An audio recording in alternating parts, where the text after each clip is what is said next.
எப்பவுமே ஓடிக்கிட்டே இருக்கும். குழந்தைங்களுக்காக நமக்கு உட்காரத்துக்கு நேரம் இல்லை இல்லையா?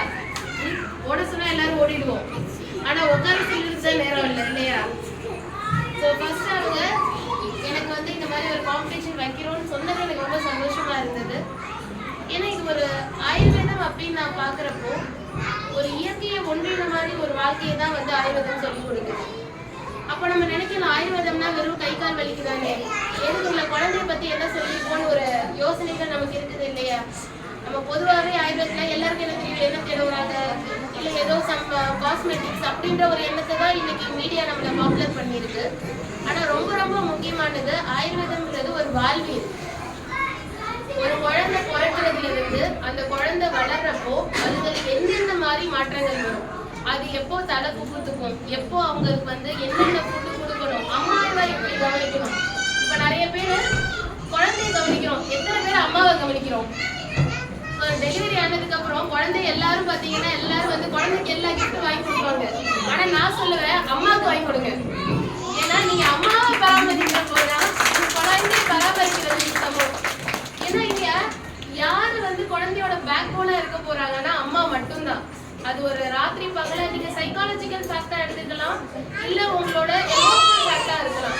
ஏன்னா நமக்கு நிறைய ஹார்மோன்ஸ் இருக்குது. அப்போ என்ன ஆகுதுன்னா குழந்தைக்காகவே பிறந்ததுக்கு அப்புறம் சில ஹார்மோன்ஸ் என்ன ஆகும்னா, குழந்தை நீங்க அழுகுதுன்னா எந்திரிக்கும்னா அது யூரின் போயிடுச்சுன்னா நம்ம கான்சியஸாவே இருக்கும். நிறைய பேர் கேள்விப்பட்டிருப்பீங்க போஸ்ட் நேட்டல் டிப்ரெஷன், நான் நிறைய பார்த்துட்டு இருக்கேன். குழந்தை பிறந்ததுக்கு அப்புறம் அம்மா வந்து மன அழுத்தத்துக்கு ஆளாறாங்க, ஏன்னா அவங்கள பராமரிக்க ஆள் கிடையாது. ஆக்சுவலி ஆயுர்வேதத்துல 1 வருஷம் வரைக்கும் அம்மாவை பராமரிக்கணும்னு சொல்லப்பட்டிருக்கு. அவங்களுக்கு என்ன தேய்க்கணும், அவங்கள பராமரிக்கணும், அவங்களுக்கு ஊட்டச்சத்தான உணவு கொடுக்கணும். அப்பதான் அது பாலா மாதிரி குழந்தை கொடுக்குறப்போ குழந்தை ஆரோக்கியமா இருக்கும்.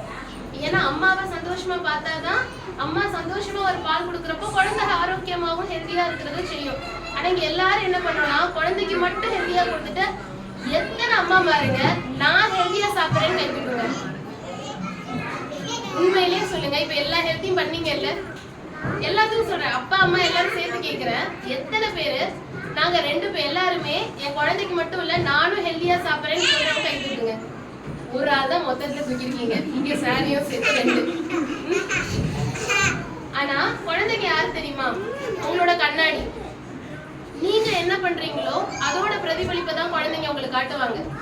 அப்போ நீங்க சிப்ஸ் சாப்பிட்டுட்டு, நீங்க நல்லா பரோட்டா சாப்பிட்டுட்டு குழந்தைய போய் ஃப்ரூட் சாப்பிட்டுனா குழந்தை சாப்பிடணும்னு நினைக்கிறீங்களா? இதை விட அப்பா சாப்பிட்றது அம்மா சாப்பிட்றது டேஸ்டா இருக்கு, அப்ப நான் இதை செய்யறேன்னு சொல்லுமா இல்லையா? குழந்தைகிட்ட போய் அமைதியா இருக்கட்டும், எல்லாத்தையும் ஃப்ரெண்ட்லியா இருக்கட்டும்னு சொல்லிட்டு நீங்க குழந்தைகிட்ட கத்துனா குழந்தை அமைதியா இருக்கும்னு நினைக்கிறீங்களா? அப்போ அது யாரு வீக்குன்னு நினைக்குதோ, நீங்க குழந்தை வீக்கா இருக்கிறதுனால கத்துறீங்க. உங்க பாஸ் கிட்ட கத்துறீங்களா? உங்க பாஸ் கிட்ட கோவம் வந்தா கத்தலாம்ல, கத்தலாம்ல, எனக்கே கத்த முடியல. கரெக்ட். அதனால என்ன பண்றோம், நம்ம வீட்டுல நமக்கு இருக்கக்கூடிய வாழ்க்கைகளை நம்மளோட கோவத்தை சம்டைம்ஸ் கத்திடுறோம். அப்புறம் உட்காந்து கவலைப்படுவோம், அழுவோம். அந்த ஒரு நிமிஷம் யோசிக்கலாம் இல்லையா? அப்ப நம்ம வீக்கா இருக்கிறவங்க எல்லாமே அப்படித்தானே பண்றோம். ஹஸ்பண்ட் ஒய்ஃபை திட்டலாம், ஒய்ஃப் குழந்தைய திட்டலாம், இப்படிதானே போகுது. அப்ப குழந்தை அதானே பார்த்து கத்துக்குது. ஒரு ரொம்ப சிம்பிளஸ்ட் ஃபார்முலா, குழந்தை என்னவா இருக்கணுமோ அதை நீங்களா மாறணும். குழந்தை ஹெல்தி ஹேபிட் ஆட் பண்ணணும்னா எக்ஸாக்டா you have to to it. இதுக்கு வேற வழியே இல்லை. நீங்க 1000 வீடியோ காட்டுறதுனாலயோ இல்ல எதுவுமே பண்ணாலும் நீங்க இதை ஃபாலோ பண்ணணும். நீங்க எவ்வளவுக்கு எவ்வளவு நீங்க ஸ்ட்ரைட் ஃபார்வர்டா, நீங்க மத்தவங்களை பத்தி பின்னாடி பேசாம, நீங்க ஹெல்தி ஃபுட் சாப்பிட்டு, நீங்க ஒரு டிவி பார்க்காம போன் பார்க்காம இருந்தீங்கன்னா உங்க குழந்தை பார்க்க போறது இல்ல. எங்க அப்பா புக்கு படிச்சாரு, நான் புக்கு படிச்சேன். இப்ப என் அம்மா டிவி பார்த்தா நானும் டிவி பார்ப்பேன். அவ்வளவுதானே விஷயம். ஸோ குழந்தையோட ஆரோக்கியம் வெறும் குழந்தை கிட்ட கிடையாது. So that is depending on the surroundings. நீங்க நினைக்கிற மாதிரி குழந்தைக்கு சத்தான உணவு மட்டும் கொடுத்துட்டு வேலை முடிஞ்சுன்னு நினைக்கிறீங்களா? குழந்தையோட சத்து எப்போ கரெக்டா கிடைக்கும்னா மென்னு சாப்பிடணும். இப்போ குழந்தைங்களுக்குலாம் நிறைய நான் பாக்குறது என்னன்னா, நிறைய பிரச்சனை, ஏகப்பட்ட பிரச்சனை. நான் ரொட்டீனா என்னோட லைன்ல பார்த்தா பீடியாட்ரிக் மாதிரி, எனக்கு பீடியாட்ரிக் கன்சல்ட் மாதிரி ஆயிட்டேன். நான் டெய்லி ஒரு 10 குழந்தையாவது பாக்குற மாதிரி ஆயிடுது. ஏன்னா எல்லா குழந்தைக்கும் சளி, இருமல், தும்மல், காய்ச்சல். என்ன சாப்பிட்டீங்கன்னு கேட்டா ஜூஸ் குடிச்சேன், இல்ல ஏதாவது ஒரு ஐஸ் கட்டி எடுத்து தின்னேன், இல்லாட்டினா வெளியில போய் ஏதாவது பண்ண, இதேதான் பானிபூரி சாப்பிட்டேன், இதேதான் கதை. ஸோ ஃபர்ஸ்ட் திங், குழந்தைக்கு என்ன ப்ராக்டிஸ் பண்றீங்கன்னா பர்சனல் ஹைஜீன் கற்றுக் கொடுங்க. வெளியில இருந்து வந்தா கை கால் முகலாம் ஸ்கூல்ல சொல்லி கொடுத்துருப்பாங்க, ஆனா மெயின்டைன் தான் பண்ண முடியாது நம்ம குழந்தைங்களை. ஸ்கூல்ல கேட்பாங்க, வீட்டுல பண்ண மாட்டாங்க இல்லையா? ஸோ ஃபர்ஸ்ட் அதை கற்றுக் கொடுக்கறது செய்யுங்க. அதே போல உணவுகளை அவங்களுக்கு வேணான்றதை வாங்கி வச்சுட்டு தராம இருக்கிறது ஒன்றும் பண்ண முடியாது. நீங்க வீட்டுல ஃபுல்லா லோடா நீங்க சாக்லேட் வச்சுட்டு நீ சாப்பிடாதன்னா உங்க கையில காசு கொடுத்துட்டு செலவு பண்ணாதீங்கன்னு சொல்றதுக்கு சமம். அப்படிதானே இருக்கும். பேசிக்கலா நாங்க என்ன சொல்லுவோம்னா, குழந்தைங்களோட சைக்காலஜி காட்டக்கூடாது, அவங்களுக்கு வேணான்ற விஷயங்களை காட்டக்கூடாது. இப்ப கடைக்கு கூட்டு போயிட்டு சாக்லேட்டை கட்டு நீங்க சாப்பிடாதுன்னா எப்படி கேட்கும்? ஸோ அந்த மாதிரி இருக்கிற இடங்களுக்கு குழந்தைங்களை மேக்ஸிமம் அவாய்ட் பண்ண செய்யுங்க. ஏதோ ஒரு நாள், என்னைக்கோ ஒரு மாசத்துல ஒரு நாள் எங்கேயோ போறோம் எல்லாமே சாப்பிடுறீங்கன்னா ஓகே, பட் அது எவ்வளவு அளவுல இருக்கு? ஸோ எதோட அளவு அதிகமா இருக்கு? ஜங்க் ஃபுட்ஸ் அதிகமா இருக்கா, ஹெல்தி ஃபுட்? எல்லா நாளும் ஹெல்தி ஃபுட் சாப்பிட்டு ஒரு நாள் போயிட்டு நீங்க பீஸா சாப்பிடறதுனால வேணாம்னு சொல்லல, சாப்பிடாம இருக்க முடியாது. ஆனா that ratio should be different. So எப்பவுமே குழந்தைங்களுக்கு நைட்ல ஜங்க் ஃபுட் கொடுக்குற பழக்கம் கொண்டு வராதீங்க. இதனாலேயே குழந்தை வயிறு பிரச்சனை அதிகமா வரும். அது மாதிரி குழந்தைங்க மென்று சாப்பிட்ற குழந்தை இல்லாம மேக்ஸிமம் ஃபோன் கொடுத்து டிவி காட்டி சாப்பிட்ற அம்மாமாருங்க நிறைய பார்க்குறேன். ஏன்னா இருக்கிற டென்ஷன்ல எதையாவது பார்த்து வாய்க்குள்ள திணிச்சிடலாம், அது வயிறு ஃபுல்லானா போதும், மற்றதெல்லாம் தேவையில்லை, வயிறு ஃபுல்லாயிட்டா போதும். அது வீட்டுல பாட்டி இருந்தா கன்ஃபார்ம் எதையாவது எதை வேணா கொடு, வயிற்றுல ஏதோ ஒண்ணு வயிறு ஃபுல்லா, பிஸ்கெட்டை கொடு, சாக்லேட்டை கொடு, அம்மாவை கூட கண்ட்ரோல் பண்ணிடலாம். தாத்தா பாட்டியை கண்ட்ரோலே பண்ண முடியாது. எங்களோட கவுன்சிலிங் செஷன்ஸ் எல்லாமே தாத்தா பாட்டி வரணும். ஏன்னா இங்க எல்லாத்தையும் மெயின்டைன் பண்ணி அப்பா அம்மாவெல்லாம் சொல்லி வச்சிருவோம். நம்ம ஒரு குழந்தைகிட்ட வந்துச்சு, ஒரு 14 வயசுல ஒரு குழந்தை, அவளோட வெயிட் 90 kg.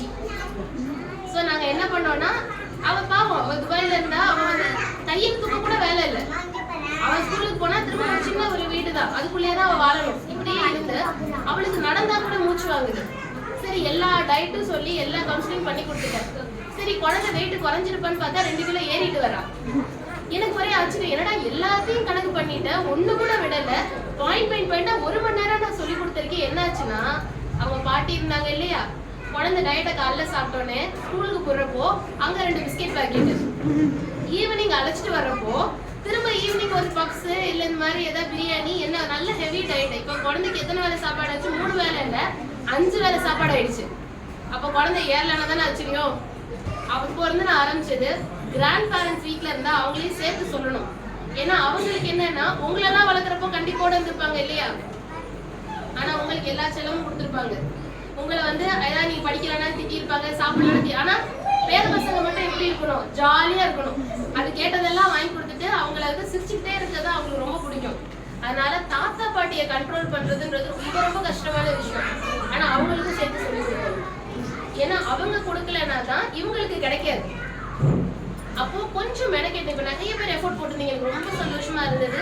உண்மையிலே இத்தனை பேருக்கு சிறுதானியத்தை பத்தி இவ்வளவு நாலேஜ் இருக்குன்றது எனக்கு ரொம்ப சந்தோஷம். நம்ம பாரம்பரிய உணவு தெரியுமா சிறுதானியம்? சிறுதானியங்கள் சாப்பிட்டீங்கன்னா டயபெட்டிக் வராது, ஒபிசிட்டி வராது. ஸோ நிறைய விஷயங்கள்ல தைராய்டு இந்த மாதிரி பல பிரச்சனைகள் நமக்கு சிறுதானியங்கள் சாப்பிட்றதுனால வராது.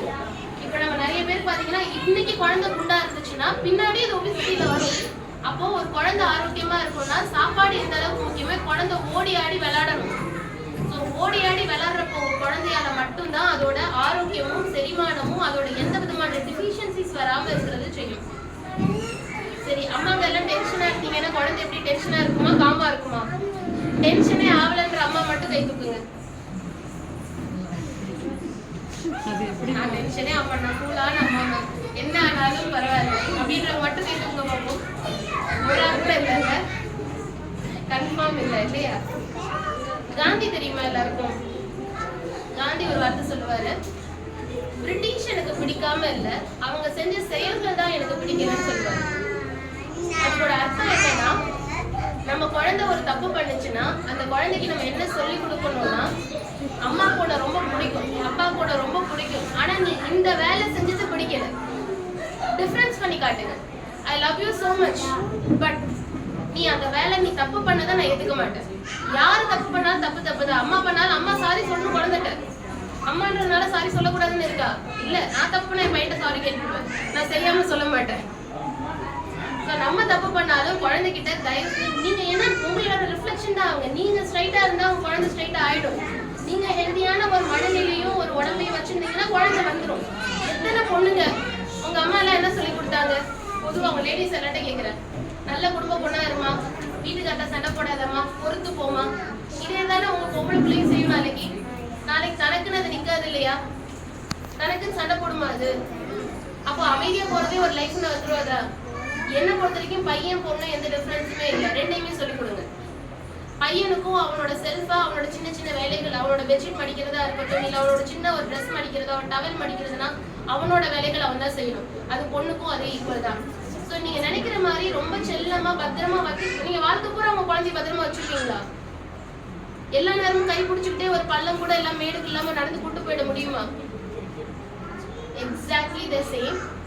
நீங்க உங்க குழந்தைக்கு உங்க அப்பா அம்மா என்ன சொல்லி கொடுத்தாங்க? சைக்கிள் ஓட்ட தான் கற்றுக் கொடுத்தாங்க, யாரும் பின்னாடி வரல. அப்படிதானே? ஒரு 4 வாட்டி கீழே விழுந்தா விழுன்னு சொல்லிட்டு போயிடுவாங்க இல்லையா? வந்து உட்காந்து ஐயோ அப்பா வா ஹாஸ்பிட்டல் போலாம். தும்முனா ஹாஸ்பிட்டல் எத்தனை பேரண்ட் சின்ன வயசுல போயிருக்கீங்க? எத்தனை பேர் நீங்களாம் ஹாஸ்பிட்டல்ல ஃபர்ஸ்ட் போனீங்க?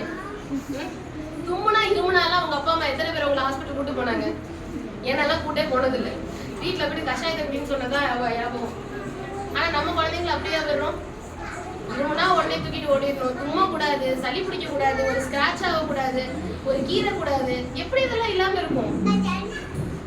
நீங்க நல்லா யோசிங்க. நம்ம குழந்தைங்க உண்மையிலே கேட்கிறேன், ஓப்பன் ஹார்ட்டா, நம்ம குழந்தைங்க பார்த்து நல்லா இருக்கா? ரோட்ல வளர்ந்துட்டு இருக்க குழந்தை நல்லா இருக்கா?